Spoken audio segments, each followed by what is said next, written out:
Hey, welcome back to Off the Bench, everybody. I'm Brandon Carney alongside Pat Gustafson. Pat, got a hell of a show for the people today. I mean, as we always do, we're great at this podcasting thing, aren't we? I mean, we're basically the stars of the universe at this point. We're adored by tens of fans. Like we are. That's about as good as it gets. Let's see what the fan has to say. But no, Look, guys. As we always do, we'll start the pod with our little updates about our league. Pat is once again going to refer to my team as fraudulent because we maybe be staring down L number 2. I guess we'll get into the elephant in the room right now, which is that this podcast is a day early. I mean, that's all Pat's fault. I mean, you're the worst. Mickey Mouse. Yeah, Mickey Mouse is the reason that this podcast is late. We won't delve into any more details than that, but the podcast is a day early. So look, maybe that's a good thing for you guys. Maybe it's not. I don't know. You get to hear our voices a day earlier than you were expecting. Congratulations. But yeah, that means that, you know, relevant waiver wire takes.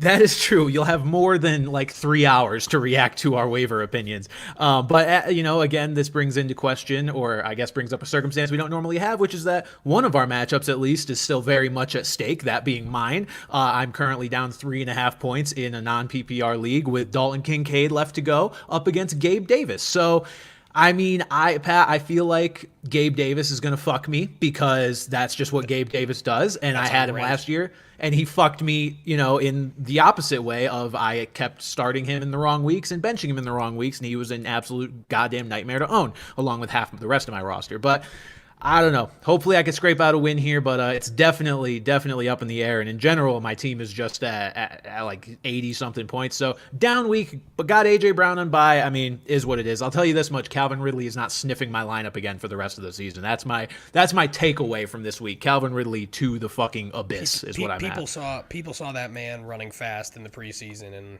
got all wet, and he has just been about as useful as he was last season. Oh, God, that's toxic. Honestly, even worse, because at least last year I wasn't considering putting him in my lineup. But it's tough, though, Pat. Like, he started off the season with a couple of good games, and then he, you know, at least in the right matchups, it seemed like he was able to torch a defense, and now he's just been absolutely brutal. The other thing I have to say about my matchup this week is fuck Devin Singletary. Fucking Devin Dingleberry had to go have the game of his life against me. It was like 30 carries, 150 yards, and a touchdown. So fuck that guy is really all I have to say about him. The most low-key game of his life, too. Like, I was watching all the games, and, like, I checked the box score to see, and I was, like, baffled. It's Singletary's stat line, and that was when he was only at, like, 111. Like, yeah. What the hell? No, I mean, I watched that whole game. As you know, I have a lot of investment in the Houston Texans, so I watched that whole game, and I was like, okay, you know, Singletary's doing a little more than I would like, and then he got into the end zone, and I was like, all right, well, that sucks. At no point did it feel like he had 150 yards, not even once the game ended. I was just like, you were really just death by 1,000 cutsing me this whole fucking game. But, Pat, how are you feeling this week? Because I know things have been not ideal for you once again. To sum it up, like my brain is like in the fetal position in the corner of the room right now. I'm going to lose. I think I might have lost every other. I'm gonna have to check that, but I'll keep hammering. Nice little pattern. As I check that for sure. But you know, the week started great. I you know, last minute swapped in Deontay Foreman, great, awesome. Jonathan Taylor Sunday morning, awesome. I've got two guys in. I've got a 30-point lead already. What can go wrong? Trevor Lawrence went very, very, very wrong. And I am so sick of this guy. And there's nothing I can do about it. My other quarterback is Will Levis, who is diet Ryan Tannehill right now. A guy that has looked much better on the football field than he has in the stats. So Trevor got me 2.1 points, and I'm going to lose. And this is the second time this year that I have gotten bent over by CeeDee Lamb and Keenan Allen because they somehow both got traded in the same deal. And it's the second time that they have just abused me in whatever way they wanted to abuse me. But Trevor Lawrence has ruined me. Did anyone else ruin me? No one else ruined me. It was just Trevor Lawrence. I talked about Tua all off season, Pat's pal, all this stuff, and then I take Trevor Lawrence over him, and it will be the nail in my coffin this season, and I am very upset about it.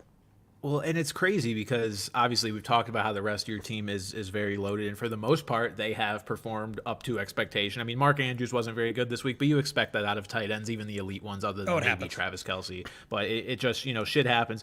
I mean, Pat, look, you technically got a chance. I mean, hey, if Stephon Diggs outscores Javonte Williams by 50 tonight, then, maybe Javonte gets blanked and Diggs does what Chase did a few weeks ago. You never know. I did not go every other. I had 2 wins in a row and then 2 losses in a row. So okay, no pattern there, but it has been loss, win, presumable loss. Oh, we play next week. Uh-oh. We do. I forgot to put that on the show sheet, but yes, the long-awaited off-the-bench Civil War matchup is next week, and I believe we're both full strength. I don't know if you're missing any players next week, Pat, but I don't think so. I don't think I am, save for Nico Collins, who might be out injured once again. Who knows, with the calf injury that popped up out of nowhere. But otherwise, I got all my big buys out of the way, which is nice. But yeah, a big matchup for both Pat and myself. Assume if I were to lose tonight, next week would be for, I assume, me potentially clinching the playoffs if I were to able to beat you, or if I manage to pull out the win tonight, I may have clinched already coming to that matchup. Pat, maybe I'll throw the game for you. We could strike a little deal. No, I wouldn't. Yeah, I'm at full strength.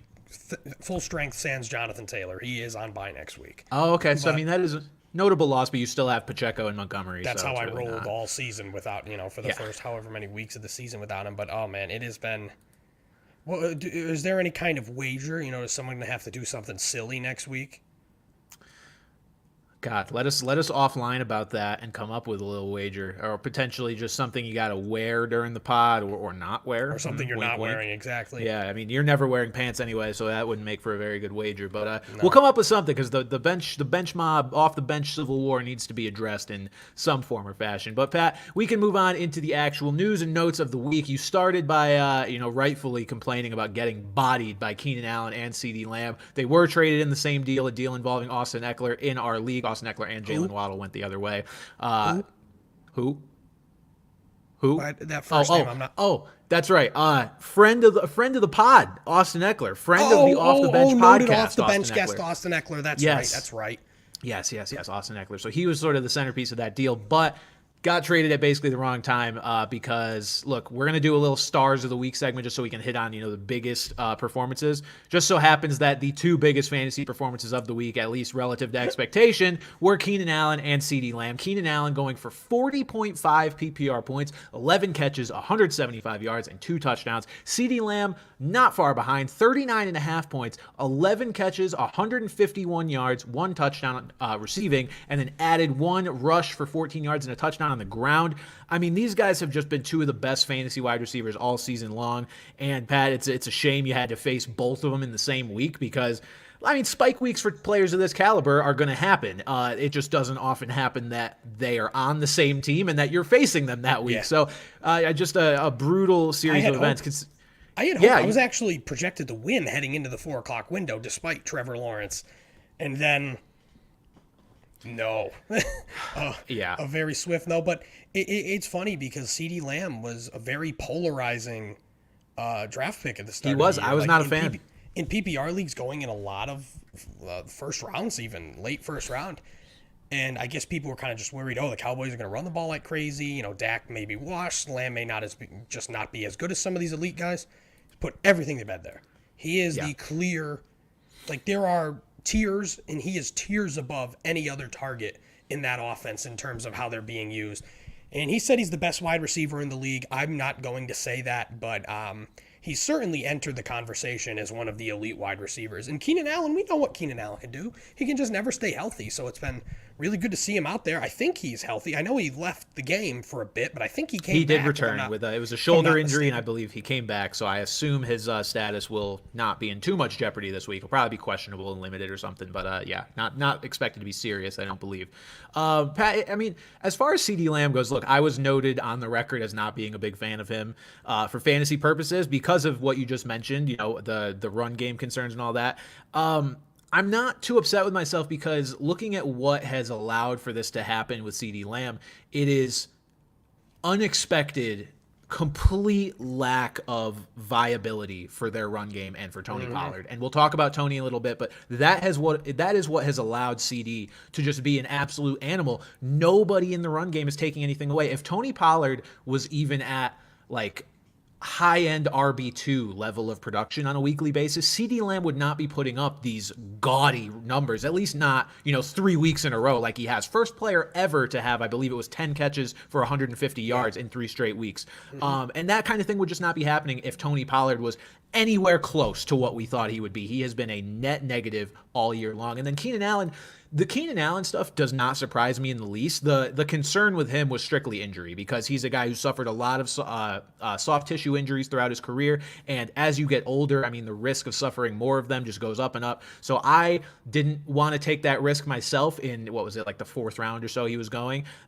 Looking back, I wish I did, because there are guys I took around there that, had much more notable risks, I guess, than just hoping he doesn't get hurt. Oh my God, Jahan Dotson. I think I took him in the Ridley. I took Jahan in the 6th. I took Ridley in the 3rd. I took Justin Fields in the 4th. So yeah, look, any of those picks could have been spent on Keenan Allen, and I would have been a much, much happier man. But look, I'm happy for Keenan Allen. I'm happy that the Chargers have, something going on offense at least, even though their team as a whole is just still very Chargery, as it always is. Just constantly blowing leads and blowing games at the last minute. I mean, they were right there with the Lions all game, and then, I mean, you could have asked me what I thought would happen at the end of that game at any point throughout that game, and I would have been like, yeah, the Chargers are going to lose on a field goal at the last second, because that's just what they fucking do. 5 last-second field goals. I believe that's the most ever in a week. It was definitely a big week for the last-second field goals, and it's just the Chargers had to be the most inevitable one of all of them.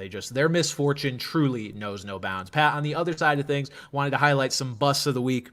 Bust of the week. Bust of the week. I'm not going to sing that on the podcast, although, maybe I should. Maybe one day I'll have even less shame than I already do. But, Pat, we'll start with your boy, Trevor Lawrence. Like you said, 2.1 points. It bums me out, man, because I'm trying to figure out, and I hope there is still a step he can take forward, but the guy has just not made the leap to being an elite quarterback that we wanted him to be. And honestly, he's even playing his way sort of out of the top 10, I would argue. Like, he came into the year on that, like, 6, 7, 8 borderline. He is now, I would say, outside of the top 10 if you were to re-rank guys, mainly because a guy like CJ Stroud has probably jumped in. I think there's more respect for Kirk Cousins, even though he's hurt. Dak Prescott's playing well again, and Trevor is just 9 touchdowns, 6 interceptions on the year, hasn't gone over 18 fantasy points one time, has only reached 18 one time. Just brutal for him, man. Considering the weapons he has, like, it is not a bad complement of weapons. And even if you want to say that part of Calvin Ridley's lack of production is his own fault, maybe he's just not what he once was in Atlanta, that's fine. This version of Calvin Ridley, whatever version it is still I would say an above average wide receiver. You've got Christian Kirk, you got Evan Engram, you got Travis Etienne. There's no excuse to be this inept. He's turning the ball over too much. I don't know what it's going to take to fix Trevor Lawrence. All I know is I'd be surprised if it happens this year now. And it's getting late early for Trevor, it's his 3rd year in the league. It's his 2nd year under Doug Peterson. And you need to see some kind of progression at this point if you are going to believe that he's going to live up to the hype that he had, being the number 1 high school prospect, the number 1 recruit, the number 1 draft pick. Like, he's just not been that guy. It does bum me out. And the thing, too, is at least going into this week, I kind of had the stance where it was like Trevor is a much better real-life football player than fantasy, because they've been winning games, and he's done enough to win. Obviously, they've been pretty balanced. Travis Etienne has been fantastic. And obviously, that's what's holding Trevor back from having these huge stat lines. But a lot of these games, he'll have like 150 yards and 2 touchdowns. Fine, great. You're going to win the game like that. But in fantasy football, that's not doing anything for you. No. But then this week was horrendous. And I mean, I do think it's going to be an outlier week for the Jaguars as a team, because they have still looked really, really solid. And it's bizarre, like you said. Etienne's been great. Christian Kirk's been pretty good. A little inconsistent, but he's been pretty good. And Evan Engram, he was billed as like a tight end 6-7 type of guy, and he's been that. I've got Evan Engram in a league, and I don't even think, it's a lock every week. So, but this week, the San Francisco was a wood chipper this week, and they, after a couple of disappointing weeks for them, they were just an unstoppable force offensively, defensively, and they made the Jaguars look like I was going to say the Texans, but I can't say that anymore. But they made the Jaguars look like the Urban Meyer Jaguars. That would be the way to go here. But, yeah, I mean, at least for fantasy purposes, it's just not going to happen with Trevor this year. If you took him, you're kind of fucked. And you're especially fucked because, these waiver wires are bad. They are really, really bad for quarterbacks. So, like, I might just have to bite the bullet and roll with them just because there really may not be a better option, at least with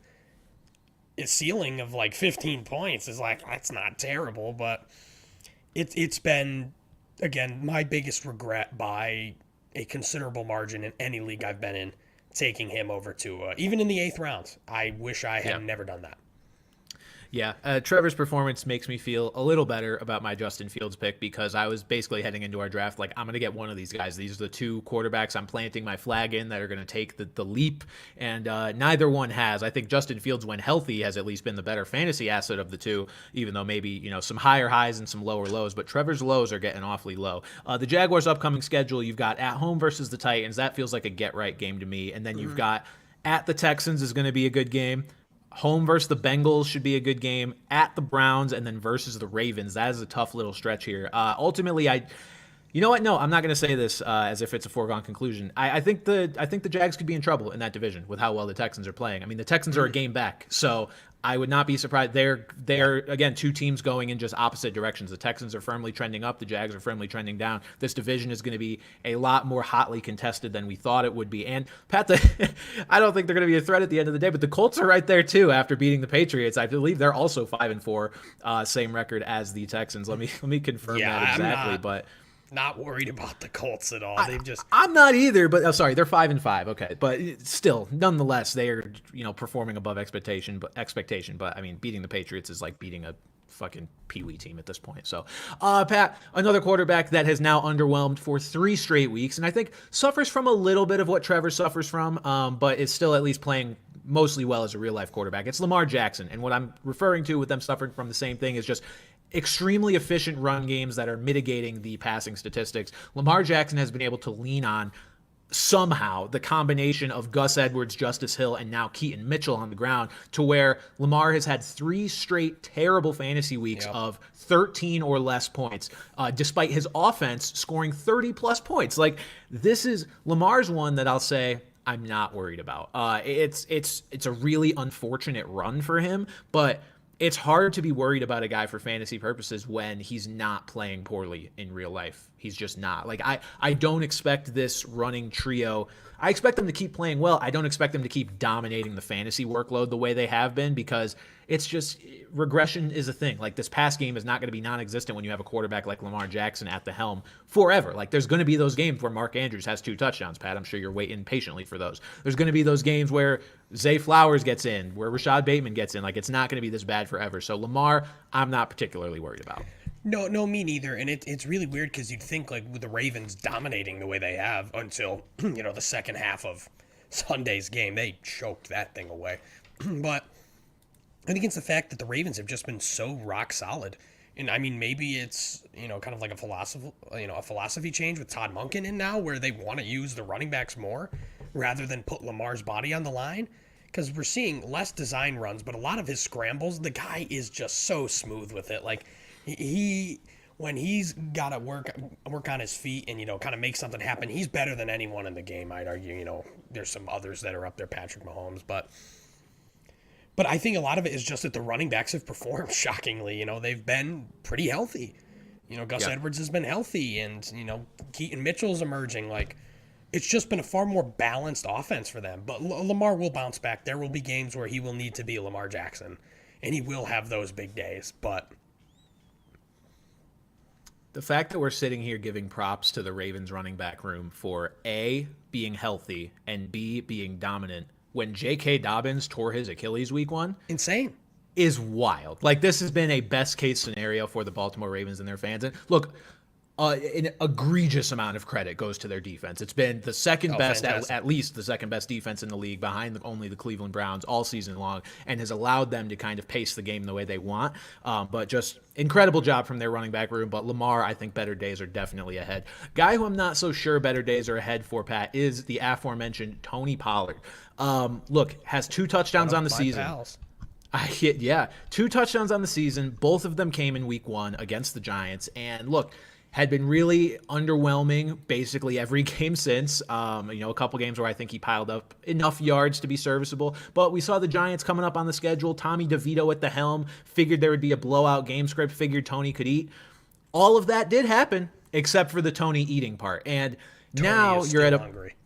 He's starving. Now you're at a point where Tony Pollard, if he can't score in a blowout game against the Giants, Pat, when is he going to score? What we've seen from Tony Pollard is he's only productive in competitive game scripts, but like that is too specific of a thing to rely on for a guy that you picked in either the first or the second. Why are you only able to produce fantasy points in those situations? He just seems to be like historically bad at scoring touchdowns, to the point where, Pat, I picked up Rico Dowdle, not just because I thought there would be a Giants blowout. Like, obviously I didn't start the guy, and it was also a Hail Mary dart throw because I had an open roster spot. I was like, maybe he'll get hurt. Not that we root for those kind of things, but the point is I picked him up as a dart throw, but I was also like, Tony's been really inefficient. Maybe Rico's a guy that starts to get a few more of these goal line looks down the stretch and actually becomes, occasional flex worthy, because Tony's been bad, man. Like I've genuinely wondered,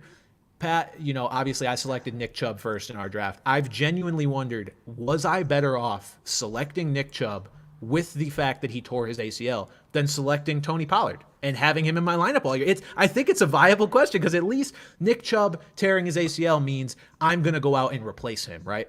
Tony Pollard is fooling managers and just continually underwhelming in their lineups. At least I don't have him in there clogging up a spot and getting me 6 points a week. It's been terrible. And he's the guy that when you finally bench him, he will finally have that game.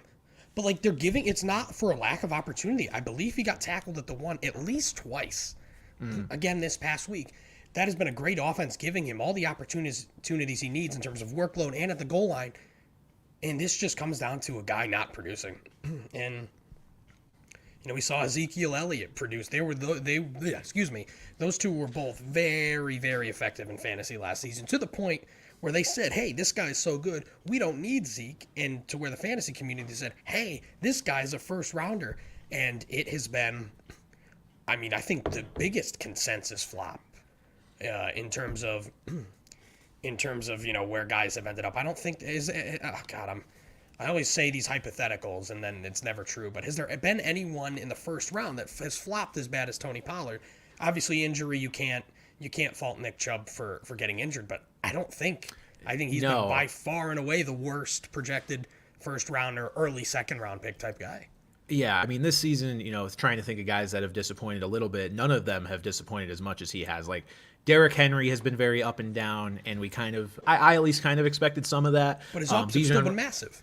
Exactly. Bijan Robinson, we've wanted more touches for, but still much rather have him than Tony Pollard. I guess if you were in a league, look, Tony was a guy in a lot of leagues that was kind of on that first or second round borderline. And if you took him in the first, it was kind of, you really believe in him and you're planting your flag. Another guy that was like that was Garrett Wilson. So I would say maybe Garrett Wilson was the only other one that falls into this category, but that's not his fault either. That was an extenuating circumstance with Aaron Rodgers. So Tony is the one guy that's fallen short strictly on his own volition, I think, unless I'm forgetting somebody. In the chat here, we've gotten a Cooper Kupp mention as well, but I'd still rather have Cooper Kupp than Tony Pollard, because I think, Kupp hasn't been as good as he's been, but Stafford's going to come back, and that whole offense is going to pick up, including Kupp, and obviously injury, but I'm still starting Cooper Kupp every single week. Like, I'm going into this coming week here seriously not considering starting Tony Pollard. No, it's funny, Pat. I feel like every year things are getting kind of more and more chalk for the first round of fantasy football. Like, we are motivated to strictly go with what we know, because every time we stray from what we know, it backfires. Like, you think back years ago, taking a guy like CJ Spiller because they said his workload is gonna explode. Like, okay, you're drafting him for the upside. Drafting a guy like Ryan Matthews. Like, Fred Jackson, man, what a name. But like these guys that, you haven't seen it before and you're in a sense chasing the upside of what they could finally do with a full workload, it feels like it backfires more often than not, unless you're drafting a rookie running back, which we've talked about, mostly has a hit rate, and even Bijan hasn't been terrible. But drafting these guys that you are expecting a breakout from in some sense or another when you've never seen them perform at any kind of elite, that's probably not fair because he's been elite in his role before, but having a different sort of workload, expecting them to perform less of with a it. sample size being the true feature back. He had never been it. Yeah. And look, another thing to keep in mind here is the surgery and the injury. I think there is a level of his explosiveness probably got sapped by this surgery he got, because we haven't seen, regardless of his efficiency as far as the touchdowns are concerned, we have not seen the explosiveness from Tony Pollard that we've seen in the past. He is breaking off basically zero big plays. I mean, Pat, we just saw a 75-yard touchdown from David Montgomery this past weekend. Why are we not seeing anything like that from Tony Pollard What's ever? the problem? Yeah, I know you were very excited about that. We'll talk about them in a minute. But yeah, Stepped Tony, out of bounds, by the way, but that was close. That was very close. I understand them not overturning it, but I was joking at work, being like, "Oh, they're not going to have enough to overturn that," and they didn't overturn it. We'll talk about that, but that was funny as hell. That was very close. But yeah, Tony Pollard. Look, if you have him, he's one of those guys, man. I think you got to keep starting him, and I'm sure some of you out there may have enough running backs that you can bench him. Like if you got, you spent your first rounder on a running back that wasn't him. Say it was Saquon or something. Second round you got Tony. Then later on you got Montgomery, and then maybe you picked up. Well, yeah, he's another guy that you could throw into that conversation. He is. You're right. But that's how bad some of the Giants have been, that we have forgotten about their all-world running back. Yeah, some of you may have the depth to bench Tony Pollard, but most of you won't. And I think you may just have to weather the storm here for the rest of the season. Yeah. Hope things get back on track. They play the Panthers. I believe it's this week. If he doesn't get right this week, oh boy. I mean, we've been saying that for a little bit. That was true this past week as well. But if he doesn't get right this week, then it's Jover, Pat. It's so Jover. Well, that's what's funny is I've got Pollard in a dynasty league where I'm like 3-6, and I'm ready to join the Tankathon. So I'm gonna just keep him in the lineup. Like, yeah, like you can't look better at tanking than starting your second. He was my second round pick, but yikes, man! One of Pat's pals. We've got to. We got to revisit.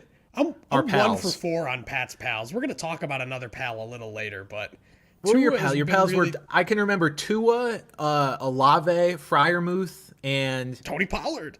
Tony. Okay, so yeah, not good. Not great. I don't remember mine. I might have picked the MVP, but besides that, that's true.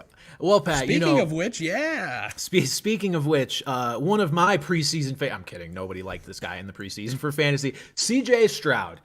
What a fucking animal this guy is. Man. I mean, we talked last week because obviously 470 yards, 5 touchdowns. We were like, look, he's looking good. He'll probably come back down to earth a little bit. And I mean, the touchdown numbers weren't there this week passing wise, but Pat, the yardage was. He managed to get another touchdown with his legs, and he, more importantly, outdueled Joe Burrow and looked cool as a cucumber on that final drive. I mean, CJ Stroud, we touched on it last week because we had a very savvy viewer question that brought up, could CJ Stroud be entering the MVP conversation? He's in it. He's in it. And I think it's crazy, Pat, that so many people came around to that idea after this week where, statistically, it wasn't crazy, right? It was good, but it wasn't crazy. It was more so just the numbers were good enough, but we also saw that fucking dog in CJ Stroud. An MVP candidate wins those kind of games. So that was the biggest feather in his cap so far, back-to-back weeks of either looking just absurd statistically or leading them to a huge win. And we've seen it now that the Texans are just chock full of fantasy assets. I'll say I have a league where I've got Kupp, Waddle, Nico Collins, so to the point where I had no active wide receivers on my roster. So I'm like, who do I pick up? And who did I pick up? Noah fucking Brown. And I've never felt smarter about anything in my life, because that man has popped off. And we kind of talked about him and saying that this could be bad for Tank Dell when Noah Brown comes back. Obviously Noah Brown's getting his work, but so is Tank Dell. And so was Nico Collins when he played last week as well. Mm-hmm. So There is plenty, and Dalton Schultz, like there's plenty to go around in this offense. Like who would have thought that we would be saying this about the Texans? Obviously, we expected them to, show a little more fight under D'Amico Ryans, but for them to be 5-4 at this point of the year, I don't care if they only win 3 more games and finish 8-9. D'Amico Ryans should be the coach of the year. Sorry, Dan Campbell. I love you, Dan Campbell, Okay. but what he's done with that team immediately is just remarkable. No, I agree. I do think he'll win that award if the Texans manage to scrape up a playoff spot, which, by the way, they currently, if the season were to end today, do have one at the expense of the Cincinnati Bengals, which is hilarious. If the season ended today, Pat, well, maybe this is because the Bills haven't played tonight. I'm not sure. But haven't played as of time of this recording. Neither the Bengals or the Bills are currently in the playoff picture, which is nuts for that to even be the case for a couple hours as we're recording this. But, I mean, the Bengals being knocked out at that because of the Texans right now is crazy. It's a testament to what D'Amico Ryans has done. An amazing job. And yeah, Pat, I want to talk about the Texans' weapons just a little bit because, look, we still haven't seen what exactly this distribution is going to be when they have their absolute full complement of players, because this was Robert Woods' first game in a while, but Nico Collins was out. And I think that's probably why Noah Brown has been doing what he's doing.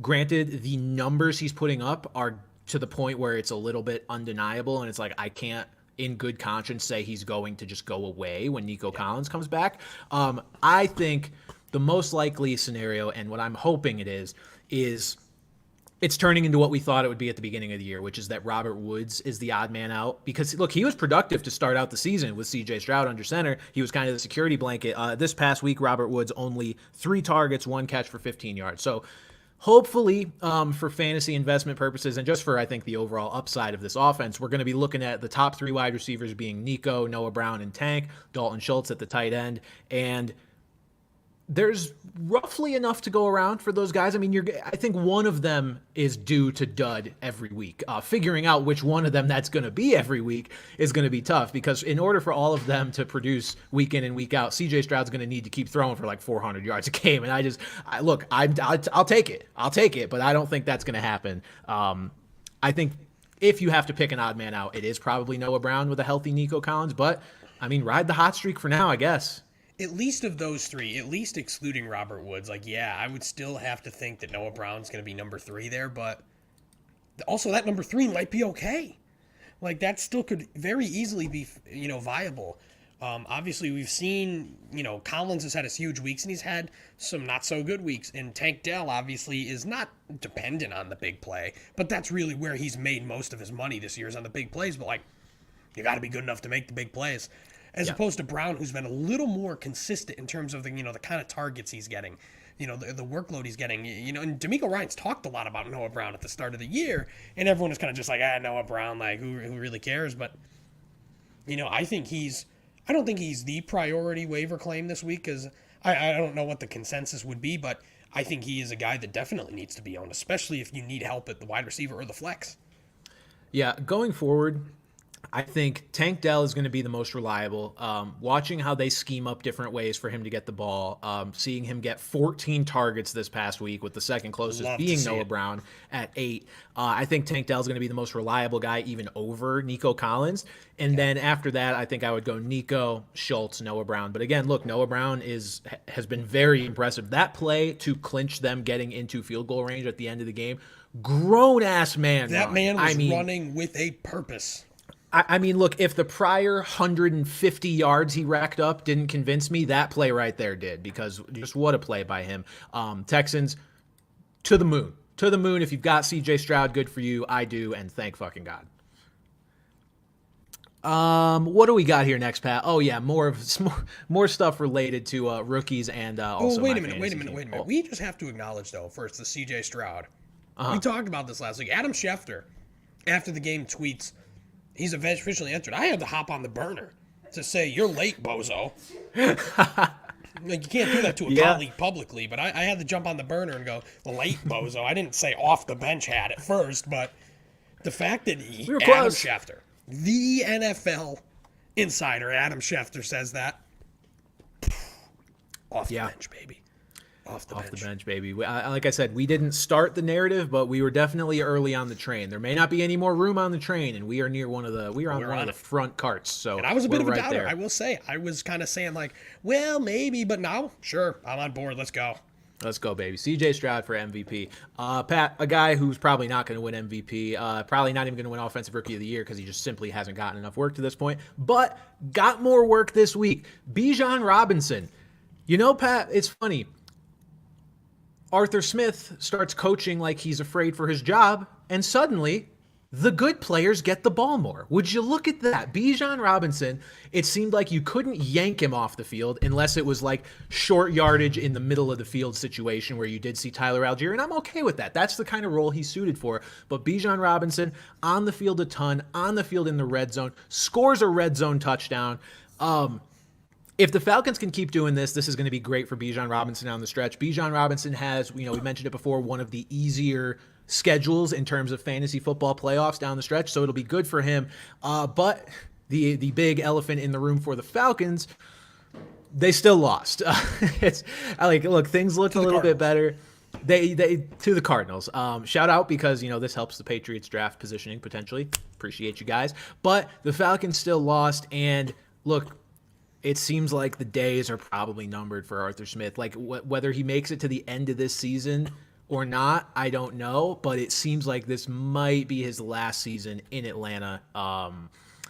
If he can't win against one of the worst teams in football, even when he starts doing what he quote unquote should be doing with his offensive players, I mean, I don't know what's left to do for Atlanta. I think the big thing that they were lacking was the fact that Jonnu Smith only had one touch. Man, in that same league where I started Noah Brown, I had to start Jonnu Smith in my flex because I had no other healthy people on my team, and I still won. Thank you very much. But okay, I was distraught at the lack of Jonnu Smith. He will be returning to the waiver wire. He'll be returning to the waiver wire this coming week here. But yeah, and I think it's kind of just funny is to think like if Arthur Smith gets fired, I could see him being like a Fox News guest staple. Is like being canceled by the woke fantasy football mob. Like he just seems like he would be the perfect guy for one of those shows here. And if it does so happen, Arthur, good riddance, man. You'll definitely get an offensive coordinator job somewhere though, if he wants it, of course. But he could easily be an offensive coordinator. But the fact that they didn't run away with that game, and you're still seeing Drake London and Kyle Pitts not getting a ton of work, as much work as they should at least. Well, London, I think they both had 3 catches, if I'm not. Yeah, they had a combined 6 catches for 66 yards. That's not great. That's not going to win. That's not going to win you games. And obviously, we know the quarterback play is still not good. Like we said it. Like Taylor Heineke kind of gets overhyped for that one fun run he had in Washington a few years ago. The dude's just not a great quarterback. He backed up Desmond Ridder to start the year for a reason. If it does so happen that this is it for Arthur Smith, don't let the door hit you on the way out, pal. I mean, signed the woke liberal bench mob. And, just while he is still in the building, they are now entertaining quarterback questions once again because he said Desmond Ridder he thought looked really good after the reset is what he called it of Ridder getting benched for Taylor Heineke. And I'll give him some credit. Ridder didn't look bad at the end of that game, but this, what did he say a week or so ago that they weren't going to play hot potato with the quarterbacks or something to that effect? He's like, we're not going to go back and forth with the quarterbacks. Well, yeah, you are. I understand this move was forced because Heineke got hurt, but if you're now saying that was all Ridder had to do to earn the job back is, play kind of okay in his stead, and if Heineke gets cleared this week and you go with Ridder, then you are playing that back and forth game, and you're a liar again, and you don't. You posture to the media, and you don't actually mean what you say. But at the end of the day, the Falcons still have a real shot to make the playoffs because the Saints lose a game that they needed to win, and the Bucs haven't looked great either. Obviously, they beat Tennessee this week, but still, they have not looked great. That is still very much for the taking. Like, Arthur Smith needs to do anything he can do to win games because there's still if he makes the playoffs, I'd argue it probably saves his job. Because we've had I'm trying to think of the recent history of guys making the playoffs and getting fired. The one I remember is fucking Marty Schottenheimer with the Chargers which was like genuinely close to 20 years ago at this point. But Yeah. so like I feel like he makes the playoffs, like that's his sort of saving grace there. But they need to just, if he needs to play hot potato with the quarterback to get himself there to save his job, he's gonna do it. Say whatever the fuck you want about it, but you're gonna have to do it, pal. I look at it as the Falcons should be thanking their lucky stars that they're in such a shit division, that they're still in the mix here, and that they need to fire their coach and hopefully light a spark under their team so that they can still take this division while it is in play, because it's not going to be in play forever. You're 4-6. That's fair. Try something different. That's all I can say for the Atlanta Falcons. The one thing I'll take away, and I'm happy as a Bijan owner, is I think Bijan stocks are up, and I think they will remain relatively up for the rest of the season. There's going to be some weeks, though. There'll be some weeks. Yeah, no, there will be. But at least offensively, it seems they've learned, which we all knew, that putting things through Bijan Robinson is what is going to be the most effective for your offense and will allow the most points to go up on the board. Pat, on the other side of that field, Kyler Murray looked pretty good in his return. If you were somebody that has stashed Kyler Murray for a couple weeks, or maybe just picked him up before this game, you're probably pretty happy with it. 17.26 points. A lot of that coming on his rushing touchdown, which he said he hasn't seen a read like that since his rookie year. He said defenders were looking at him like his legs didn't work. So thought that was kind of funny. But I think Kyler, the more he gets going, the more decent fantasy days we'll see. He's a back-end QB1 the rest of the year. Well, this is Kyler Murray. That's the talent he is, and that's the player he is. Again, like we talked about, guys like Trevor Lawrence and other guys, Anthony Richardson getting hurt. There's a need for these low-end QB1s. So, yeah, I think Kyler basically immediately goes into this, starting conversation. And but my favorite part about it is Trey McBride. Man, we talked about it a few weeks ago too. Trey McBride is here. He's a psychopath. I saw him. He was like second in like target share and air yards and tight ends, second to only Travis Kelce. I believe that was Ian Hartitz. I don't want to call him Hartitz on. I think you've got it right. Hartitz, yeah, we'll go with Ian Hartitz. Hard tits. Another fantastic follow. A good mix of insight and comedy. That's what you like to see. But yeah, that Trey McBride is number 2 in air yards. He is conceivably the number 1 target in that offense. Which is wild. I mean, he was the first tight end taken last year for a reason. The guy can play, and Mackey Award winner. It was another one of those cases like Dalton Kincaid almost, where like the participation was good. The targets were good, but now we're finally seeing the fruits of that and the production. Trey McBride, put him on board, put him on the train with Kincaid. He is a easy tight end 1 the rest of the way. I wished I still had McBride too, and I just hoarded all the tight ends. That would have been hilarious. That week I picked up Kincaid. Kincaid played on Thursday Night Football, looked so good that I was like, all right, I'm going to drop McBride because I already have Sam Laporta as well. But I should have just kept all 3. No, McBride's a freak. Seeing him, he talked after the game about, he told Kyler basically, if I get this guy man on man, I don't know who he was referring to, but he was like, I've been cooking him all game, give me the ball. And also seeing during that game him just celebrating like he just won the goddamn Super Bowl, screaming off the sideline. Like, I think he said, I'm that guy, I'm him. Like, he's just a fun player to watch. He's got a lot of passion, and I think he is probably one of the next guys up to be sort of a top 10 or top 8 or so tight end in this league. Definitely a good asset if you have him. He'll absolutely be drafted as a tight end 1 next year, barring a catastrophic injury, knock on wood. But yeah, assuming look, Zach Ertz may still be lurking here for this year. He may come back at some point. That's but great. I think he could wash his jockstrap. That's great. Hopefully that's all it comes down to. Pat, from the current Cardinals to a former Cardinal, our boy Josh Dobbs, the Pastronaut, just continues to be somehow, I would argue, the main character of this NFL season, if it's not CJ Stroud. Like, he's the main most character. Character development. It's wild. He just refuses to leave the spotlight, and it's not like he's begging for it. He's not doing the Aaron Rodgers thing. It's just he keeps going team to team, making noise, and now his first start on the Vikings after last week's heroic victory coming in relief, not knowing anyone's names, not knowing the playbook. First start with Josh Dobbs. I mean, they look good, man. I don't know how else to say it. And it makes me a little bit more excited for their skill players. I think, TJ Hawkinson in particular is probably going to be very effective going the rest of the way because, seeing how Josh Dobbs did target like Zach Ertz early on, taking a guy like TJ Hawkinson, who is infinitely more talented at this point in his career than Zach Ertz is. It's good vibes for the Vikings, and I did not expect there to be very many good vibes. Justin Jefferson's going to come back and probably be Justin Jefferson. The one thing I'll be curious to see with Josh Dobbs is how many of these skill players he can keep afloat, though. Because I think, look, each one of them is going to have good weeks. I think there'll probably be some form of consistency for both Jefferson and Hawkinson. I'm looking at this as a Jordan Addison owner and being like, okay, what are we working with here the rest of the year? The Vikings' pass rate on the season, Pat, was 64%, basically. 64% compared to 36% running the ball, largely because their run game is just dog shit and Alexander Madison's bad. Arizona's pass rate, 57%. So is Josh Dobbs going to be able to – is he going to be trusted to continue a similar pass rate like what the Vikings had with Kirk Cousins, and is he going to be able to air it out a little bit? Or is he going to go back to closer to what he did in Arizona? Put it this way, first game with Josh Dobbs, 50.7% pass rate. So it was basically 50-50. Now you can also look at it as, it was game script because they were shockingly leading the game a lot. But that's what I'm curious about, is just what kind of volume there is going to be. Because in Arizona, you didn't look.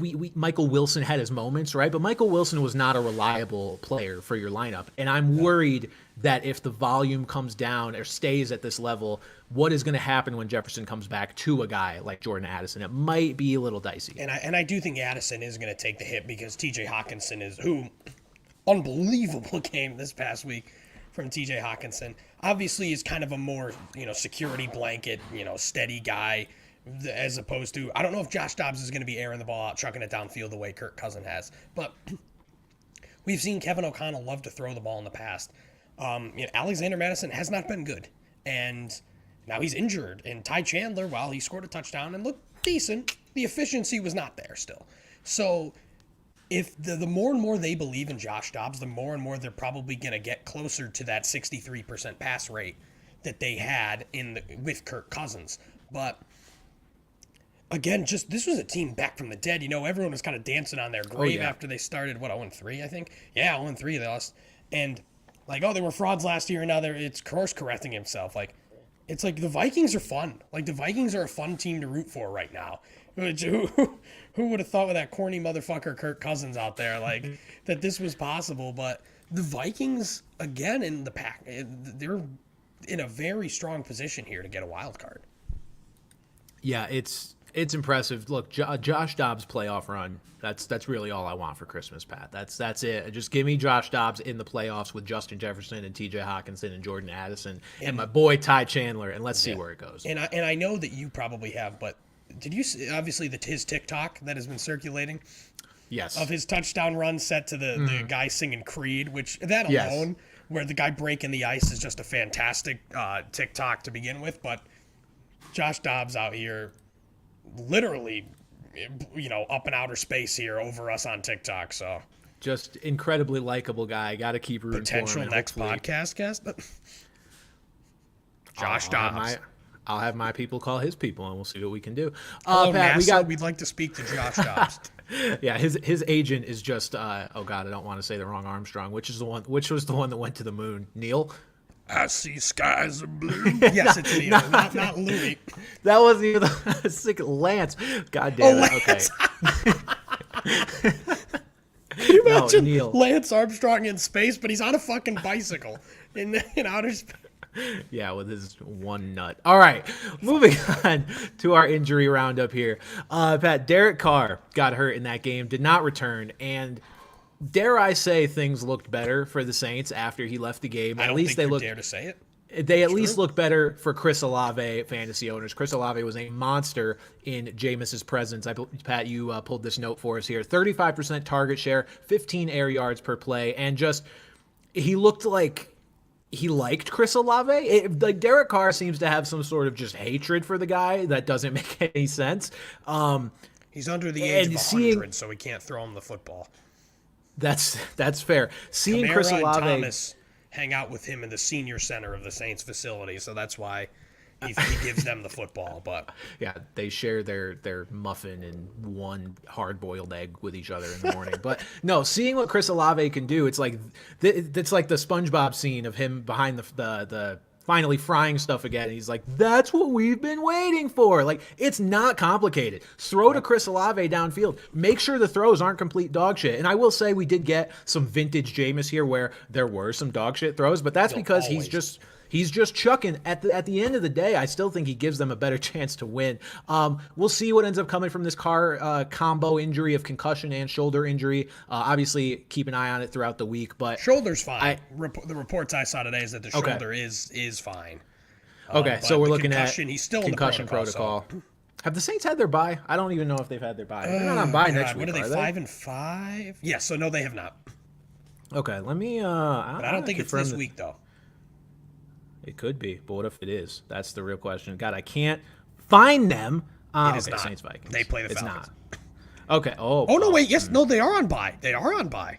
Aha, there we go. Okay, so he has shit. extra time to get healthy. That was why I wanted to double check.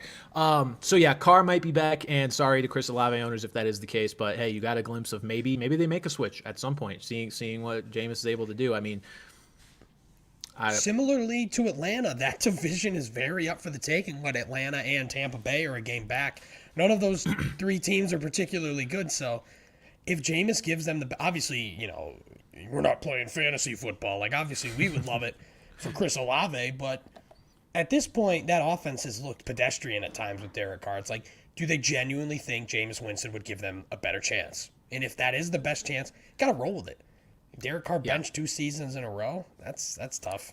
He's getting paid an awful lot of money to get benched, but I mean, you got to do what you got to do eventually. I'm tired of watching the dump-off show to Alvin Kamara, personally. I know I'm sure you Kamara owners out there aren't tired of it, but I am. Pat, you touched on Ty Chandler earlier. So Alexander Mattison is in the concussion protocol. If I had to guess, it does seem like Ty Chandler is probably going to start this week. Another guy who I just kind of randomly picked up. It wasn't random. I knew that because Cam Akers tore his Achilles that Chandler was going to get a little more involved. Didn't know to what degree, but now probably going to be the starter this week and against the Denver Broncos. So look, if you need a running back in the short term or maybe even a dart throw for the long term, if you're betting against Alexander Madison's talent, like I sure am, Ty Chandler could be a very worthy pickup. We'll talk about some other waiver pickups in a little bit, but Chandler's definitely a guy. Chandler was getting more work even before Madison went down. Like, it was still Madison was still pacing the backfield, but like, he was still getting more work, at least compared to what Cam Akers was. So I could see it. Because, again, they've got to win games. And Alexander Mattison is not helping them win football games right now. No, I think Ty Chandler may very well be the best running back on their roster. So if you want to give yourself a chance to go get that, go get that. Okay, a couple of injured guys that are potentially set to return. We touched on them a little bit last week along with the guys that we knew were going to return. But we've got Justin Jefferson, Devon Achane, and Khalil Herbert. So Justin Jefferson's practice window was opened last week, but we never really got an indication that he was going to be close to playing last week. Oh, yeah. I would imagine that becomes a much more realistic option this week. Justin Jefferson himself even posting, I don't remember what social media platform it was, but he was like, can't wait to get back out there with my guys. And I'm sure you can't, watching how much fun and how much fight this version of the Vikings has. So Justin Jefferson could be back this week. Devon Achane expected to be back this week, coming off their bye and after spending 4 weeks on IR. Devon Achane, Pat, there may be no player in the NFL that I am more curious to see what they do in this second half of the season than Devon Achane, because this guy was literally Barry Sanders Jr. for a month and then had to get put on IR. Like 100+ rushing yards every game, multiple touchdowns. He's averaging, I think I saw a stat today, like 3rd or 4th most PPR points per game all time, which is understandable. I mean, when you have monster games in every game you've played so far this year, that's going to be the case. But how will he perform here the rest of the way? What's he going to do for an encore? And what's he going to do around the fantasy playoffs where the Dolphins are facing a pretty decent chunk of good defense? So I'm not sure if he's going to keep up this absolutely torrid pace when he's facing up defenses like, let's see, we've got Not the Raiders. We've got the Jets, the Cowboys, and the Ravens in the fantasy playoffs. So, I mean, it's kind of a tough little stretch there. The Jets haven't been quite as good against the run as they have been against just mitigating quarterback production. But look, Achane coming back here to save your fantasy team if you're not eliminated already, and just excited to see what he can do when he is back on the field. And then we've got Khalil Herbert, who we presume will take over the Bears backfield if he does get back. Just another one of those guys. You don't know? You're not convinced? You think Foreman's going to... pretty good. Well, it'll be the question of who do they keep active versus inactive, right? Because we talked about this before. Foreman is not a special teams guy. So what would they do? They could keep Herbert, Foreman, and Darrington Evans and make Roschon inactive. I mean, Roschon hasn't been very good, so maybe that's an option. I just don't see how you can send Foreman back to being inactive after how he's played. Like, obviously, cut his workload. You think Khalil Herbert's still your guy? Cut his workload, sure, but like, how do you not want that guy on the field still at all? I just can't. I can't see that happening right now. My counterpoint to you would be Zach Moss basically got banished to the nether regions after playing amazing. But we're talking Jonathan Taylor there. We're talking fucking Khalil Herbert here. Like, yeah, you're right. You're right. We'll see how they shake it out. I mean, we'll know once the inactives roll in, I guess, for that game, whether they decide to keep Deonta Foreman in the mix or not. Pat, we got some other backfields here. I've decided to name this segment Backfield Boogaloo because we seem to touch on these interesting backfield trends every week. We mentioned this one before toward the top of the show, the Lions. So this is what everyone was waiting to see, right? How are they going to divvy up the work here between Jahmyr Gibbs and David Montgomery? And my big takeaway from this game was they each basically did what each other is supposed to do well. David Montgomery had the big breakaway play, the 75-yard touchdown, and Jahmyr Gibbs had the goal line touchdown. What this tells me, and I'm not going to overreact to those two plays in particular, is they're both going to coexist just fine. I think Jahmyr Gibbs owners, you can breathe a sigh of relief. He's not going anywhere with David Montgomery back. He's not going to go back to the, just darkness that he was in of barely playing and just you begging for more. You're going to have a viable, at least high-end flex play, probably a RB2 the rest of the way. And then David Montgomery owners, you've got what you've had the whole time, which is a guy who is going to do mostly the dirty work for the Lions, but is also going to get goal line work. I think what did surprise me, though, was Jahmyr Gibbs getting that goal line look, Pat. I'm curious to see how that shakes out the rest of the way, because David Montgomery is not a guy that's generally going to get those chunk plays, the 75-yarders. Yeah. So what if there's a week where, what if he doesn't break off that play? What's his final stat line? It's not anything special. So is David Montgomery going to become a touchdown-dependent guy? That's the real question. It probably closer to that, if possible. But, I mean, the fact that Montgomery's still getting he got tackled at the one back-to-back plays. So, he is still getting these opportunities at the goal line, which was mostly, when I saw Gibbs getting that goal line carry, I was like, oh, no. I thought, this is Gibbs' backfield. But to see him still kind of being in those situations with the football, made me feel a lot better. And then let alone the fucking 75-yard touchdown where he was, real elusive, really making good plays out there. But Jahmyr Gibbs is electric. We've talked about it the last few weeks, too. The guy is just, the ball is in his hands. Something fun is going to happen. Yeah, I think what it seems like to me is it might be becoming less situational with these two guys, and it's more so just we'll keep whoever out there that we want to keep out there. Whoever has the hot hand, we will keep out there. Even if it's on the goal line, we might go with Gibbs, or if it's an early down, we might go with Montgomery. It's going to be a little harder to predict, but I think there's going to be enough work to go around that it's going to be just fine. Pat, the Baltimore Ravens, this one's getting interesting because Keaton Mitchell looked electric again and then basically didn't touch the ball in the second half. So Keaton Mitchell had 5 touches, 3 carries for 34 yards and a touchdown, 1 catch for 32 yards. I mean, he's electric every time he touches the ball. It was kind of shocking that he didn't touch it in the second half, but then Gus Edwards still pacing the backfield with 11 carries, didn't do a whole lot, but scored a touchdown because he's Gus Edwards. I don't trust this backfield on a week-to-week basis. Nope. A lot of guys that you can definitely throw darts at and feel better about them than a lot of other darts you could throw, but not going to have really anybody in this backfield, I think, that's going to be consistent the entire season to where you're like, okay, I have to start this guy. Yeah, I think Gus Edwards is going to kind of he hasn't been touchdown dependent because, you don't score over 17 points, 3 weeks in a row he had or something, but I think he's really going to be a touchdown-dependent guy, which, again, could work. It could work in some weeks, some situations you're in. That's may be all you need. And with how good that offense has been, he's going to get ample opportunity.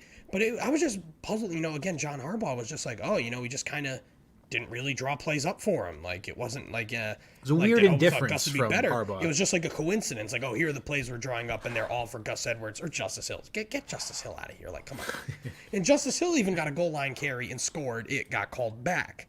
But I think we're going to see Keaton Mitchell eat further and further into this. I think it just may take a few weeks, kind of like it did with Jonathan Taylor in Indianapolis. I think it's just going to take a few more weeks, but I don't think Gus Edwards is going to go away because you look at his size compared to Keaton Mitchell's. He's going to be the bruiser. He's going to be the short distance guy. He's going to be the goal line guy. But also, Gus Edwards still averages 5 yards a carry on his career, which is still impressive. Obviously didn't look good yesterday, but against Cleveland. Cleveland's defense has been great. Great might be an understatement, so we'll see where it goes for them moving forward. Again, I still think this might be on a game-to-game basis, depending on how the game script works. And like you said, when it comes down to that, you can't really trust it. So unless you really need to, I'm probably not doing it. But obviously, Keaton Mitchell needs to be owned everywhere. I'm sure he already is after last week. You would hope. But now you're not going to find a better dart throw on the waiver wire than Keaton Mitchell right now, if he's still even there. No, I mean, the good thing for Keaton Mitchell owners or potential owners is you're continuing to see that electricity in a small sample size. So it just makes you wonder, could we get a larger sample size? If you do, you're probably going to be dealing with a, potential RB2 for the rest of the way. It's going to be a crowded backfield. I think the question more so becomes, does he get 12 plus touches a game, or is he going to be stuck between like 6 to 8 because they're just feeding Gus and Lamar is taking some of the rushing? I don't know. He's still a guy that should be on rosters in every league for sure. Pat, the Seattle Seahawks. So Kenneth Walker kind of made his name known again, came back and had a solid game, including a 64-yard receiving touchdown, also had 19 carries for 63 yards. But Zach Charbonnet added on 6 for 44 and also caught 4 passes. Notably to me, Zach Charbonnet still out-snapped Kenneth Walker. Now, Kenneth Walker got a good chunk more touches, but got out-snapped by Charbonnet again. I'm not sure what to make of this backfield at this point because Kenneth Walker's obviously not going away. To me, with this backfield, I just don't really want to touch it for reasons I've touched on in prior shows, which is that their schedule's about to get really, really hard. Yep. And it's like you can look at the touch distribution all you want and see it going up and down or see Charbonnet out snapping Kenneth Walker, whatever. It's just you're not going to feel good about either of these guys. Walker's probably a guy you have to keep in your lineup if you have him, another sort of maybe Tony Pollard type, but with a little bit more juice in him. But just not a guy I'm going to feel great about the rest of the way. Yeah, I think the Seahawks have shown that they will, ride with what they need to in terms of the game plan. And if they are losing, they're going to have Zach Charbonnet out there. Because Kenneth Walker's probably not going to produce against these good defenses. And then if they're not producing against these good defenses, they're probably losing. So, again, it doesn't look good. I mean, again, you see if Kenneth Walker has a good matchup. You could probably play him, throw him in there. But otherwise, this is not a backfield I'd like to touch if I don't have to. Yeah, no touching on this backfield. No touchy. We'll leave this one alone because gross. I would say Zach Charbonnet's arrow continues to point up. Pete Carroll seems to love the guy. He remains involved every single week. And, even if Kenneth Walker is recovered from the injury that was kind of nagging him for the past couple weeks, or at least the weeks prior to this one, Charbonnet's not going anywhere regardless. I think he's going to be some level of asset at the very least. And Pat, the Cleveland Browns. So Jerome Ford was back, had a season-high 63% running back rush share and a season-high 107 rushing yards. I feel like this backfield breaks down pretty easily. To me, at least, Jerome Ford is the better back. He's going to be the better bet to rack up yards every week. But Kareem Hunt just scored a touchdown for the 5th straight week. I was baffled when I heard that. It's like, and I wasn't like, oh, there's no way he's done that. Because then I started thinking back. I was like, man, it does feel like he scored every week. But then to hear it and realize that it's true, it's like, man, how is Kareem Hunt, of all people, just racking up the rushing touchdowns like it's nothing? So, look, Jerome Ford's going to be the better fantasy asset the rest of the way. Kareem Hunt is going to be a volatile player to have in your lineup. But maybe it's not as volatile as we think if he's just going to keep finding the fucking end zone. I don't know. I mean, we just talked about 3 kind of maybe so touchdown dependent guys. I would much rather have David Montgomery, Kenneth Walker, Oh my and God. even Gus Edwards. I would way rather have Gus Edwards I agree. than Kareem Hunt. But who would have thought that Kareem Hunt would ever be like the goal line specialist based on how good he was once upon a time? And it was funny. I was like, God, this geezer, 28 years old. 28 years old. Not much older than us, so not great not a great look for me. Look, we're not trying to hold off, 300-pound defensive tackles and 230-pound athletic as shit linebackers from breaking all of our bones. So I think the age thing is fair. Basically, once you hit 28, I look at you as dust. But yeah, Kareem Hunt, if you got him and you've been starting him, congrats. Just understand that he is a risky play for the rest of the season for sure. Pat, just to touch on real quick, we've got our pickups of the week. We've mentioned most of these guys. So Noah Brown, Ty Chandler, Josh Dobbs. If any of these guys are sitting out there on your waiver wire, they shouldn't be. And then one more we didn't really touch on is my boy, Demario Douglas. Somebody actually brought him up in a viewer question a few weeks ago. And, granted, I think that was before Kendrick Bourne tore his ACL. Mm-hmm. So he's only become even more viable here. Demario Douglas is maybe the one bright spot, both real life and fantasy-wise, for this Patriots team, other than, I guess, Ramondre Stevenson sometimes. And I think he's going to continue to provide at least flex value most of the time because God, let me tell you, this Patriots team has no playmakers to speak of. They look horrible, dude. If they are smart, they will give Demario Douglas as much work as he can handle. Now, granted, they may not be smart, but he'll get a decent amount of work, and he's the best athlete and playmaker they have. I would be okay keeping him in my flex if I had to do so, just because. Even in this gross game against the Colts, he racked up, I think it was 84 yards on 6 receptions. So, Demario Douglas, I made a joke to one of my friends texting him, a fellow Patriots fan during the game. I was like, we can leave everyone in Germany except for David Andrews, Demario Douglas, Jabril Peppers, and Ramondre Stevenson. And Steve Belichick also. Yeah, we got to keep Steve Belichick. So Demario Douglas may be one of the only reasons for Patriots fans to turn the game on. Remarkably consistent. I believe he's had over 15 points now in 3 straight games. So that's definitely, we've seen it in years past, these guys on a bad team that kind of pops up near the end of the year that becomes a real fantasy weapon. We saw it a couple of years ago with Amon-Ra St. Brown and Darnell Mooney in the same year, kind of these young guys that kind of popped up late into the season. And despite how bad the team is, fantasy points are fantasy points, man. You don't care where they come from. Yeah, and then we have a question in the chat here. Any news on the Zappe versus Jones thing? I'll give you the news. Who the fuck cares?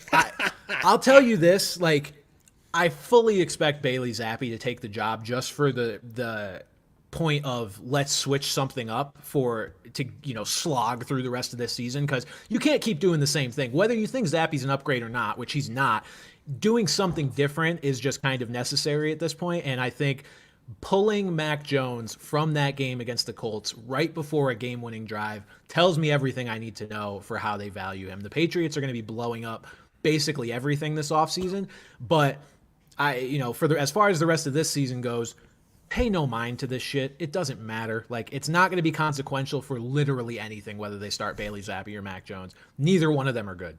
That's all I got to say about that. I'm hoping Drake May is our quarterback this time next year. That's all I got to say. So, doesn't matter. There you go. Pat, we've got our viewer questions, and I'm going to hit the goddamn sound effect. We just got a letter.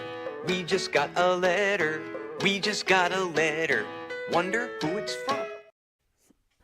All right. So, speaking of the Patriots, our first viewer question is from someone I know in real life, actually. What's up, Mike? Would you rather the Pats draft a QB in round 1 or Marvin Harrison Jr. if they have the chance to grab him? It's a good question because I feel like the Patriots have pretty low odds of actually snagging a top 2 pick. I feel like we're going to be sitting at 3, 4, 5. What do you? Would you agree? They're pretty bad, but yeah, I do think the Panthers and the Giants will have worse records than them when it's all said and done. That's the thing. Panthers, Giants, and Cardinals as well. I think, I guess with Kyler, the Cardinals might be okay. So I looked up, and I didn't know this for sure, what the draft pick seeding tiebreaker is if you haven't played head-to-head. It's strength of schedule. So if you've played a worse schedule, you get priority because it means you've lost to shittier teams. That means you get the higher pick. Yeah. And sadly, I don't think the Patriots are going to do very well in that aspect because the AFC East is full of okay teams and are out of division games this year have been against okay teams. The Panthers are going to win that tiebreaker if they have a terrible record because the NFC South is so fucking bad. So they're going to win that tiebreaker, and then the Cardinals might be right there as well. In general, though, if it can't be Caleb, and I mean, I guess May might be in the conversation, I might lean Marvin Harrison Jr. just because there are other quarterbacks you can maybe find here to scrape something together.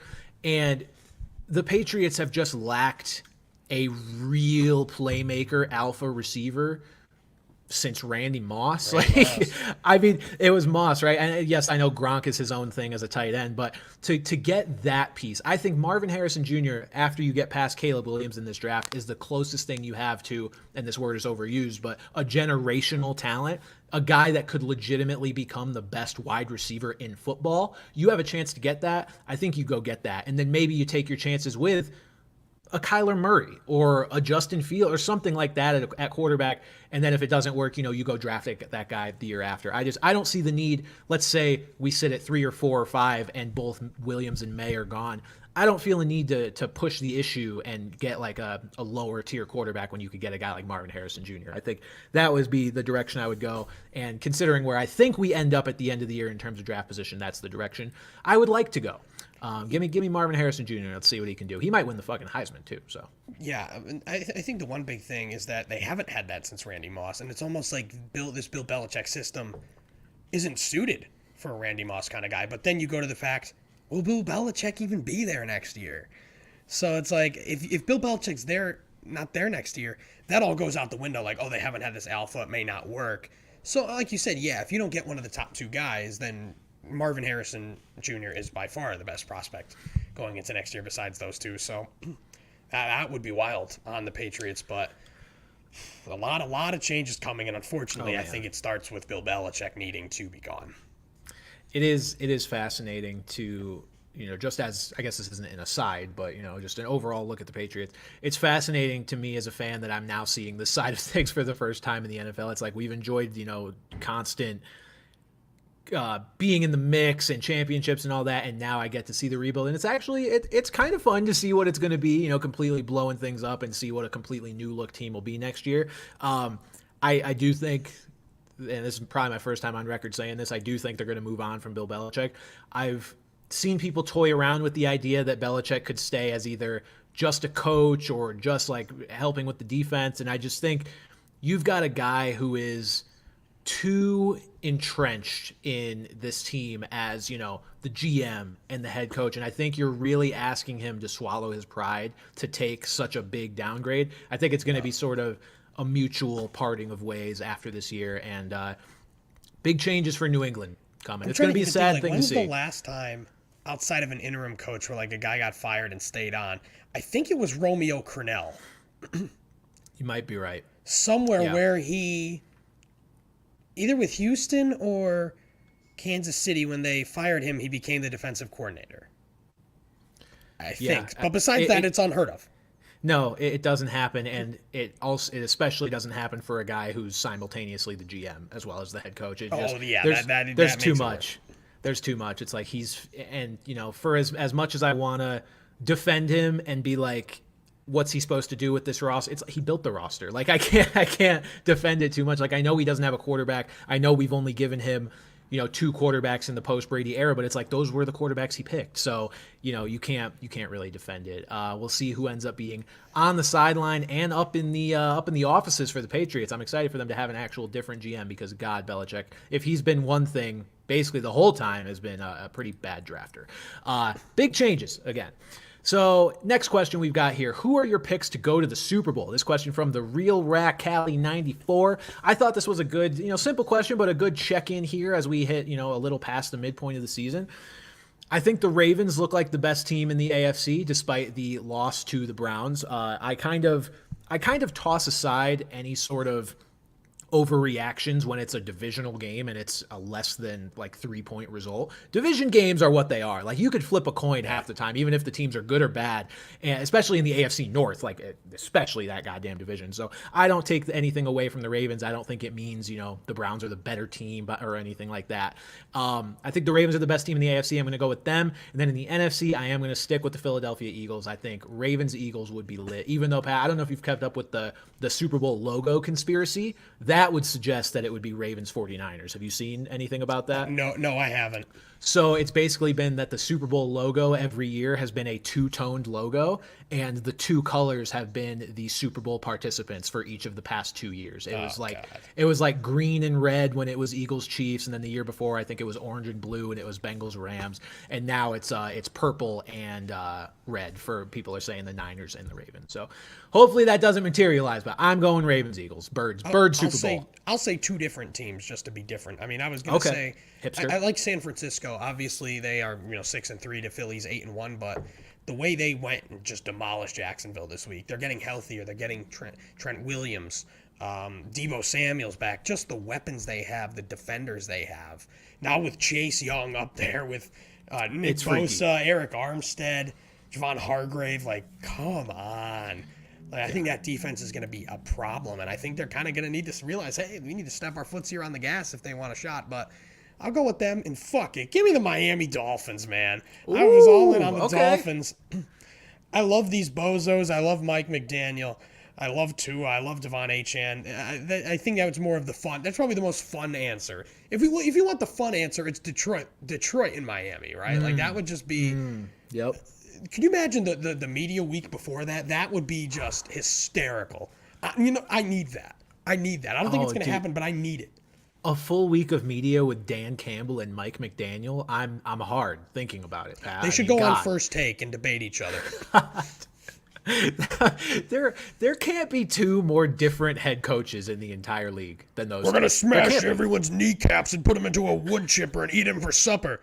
I don't know, man. We're just trying to play football out here, man. You do what you want. I'm going to do me. Like, why bite kneecaps when you could just hit a vape? I mean, it's just a lot.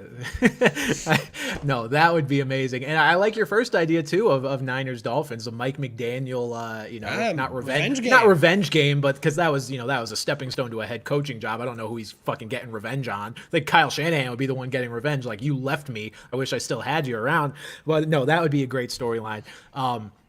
I think both our Super Bowl matchups would be great, but God, yeah, Pat, you just brought it. I do want Detroit. Need it. So bad. Need it. Oh, God, give me the Lions in the Super Bowl. I don't think we get it, but I would fucking love to see it. All right, and the final question from John M. 1957. This one just struck me because he said, do you like iced coffee? You give that vibe. Excuse me? Because I love iced coffee. How do you know that? I don't understand how I've given that vibe. And for anybody paying close attention, I've been drinking one like this whole show. And there's like another one here in a cup, like half of one, different coffee. And that was because, I was brought a gift. But what do you mean I give that vibe? Excuse me. I don't wear Uggs or have like a white iPhone. Like, Who doesn't love Tom Brady or wait a minute. Oh, all right. Well, look, Tom Brady and I had a rocky breakup. All right. And not breakup, but like it's the Facebook status. Like, it's complicated. It's been complicated for 6 years. It's getting less complicated now that he's not in the NFL anymore. And I can just think of him as a Patriot. But yeah, I will say, baffled. I'm sure that was targeted at you because I don't think I give off an iced coffee vibe because I've never had a cup of coffee in my life. I have had 0 cups of coffee in my life. Like, not even tried it? I've sipped coffee before, not in, like, a few years. Wretched. Disgusting. I mean, I cannot do it. I mean, look, I'm not like I'm going to drink a black coffee. In fact, I'm quite the opposite. I sweeten mine to all hell, but like, to just not drink it, you need help. You need help. I don't approve.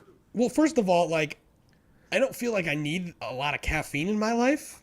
Oh, see, I do. I'm half asleep all the time. See, I'm either at 0 or 100. Like, there's really no in between with me. So, like, I don't know. I feel like caffeine would kind of fuck me up. I'm kind of worried about that. But no, I have I revealed that at work a few months ago, and like I thought I was gonna get fired. Honestly, some of the some of the reactions, and they're just like, so how are you awake right now? And I'm like, I don't know, man, just adrenaline and vibes. Like, they're I not wish I good. The could do vibes that. are horrific, but the vibes, man. Yeah, that's one of my coffee and alcohol have.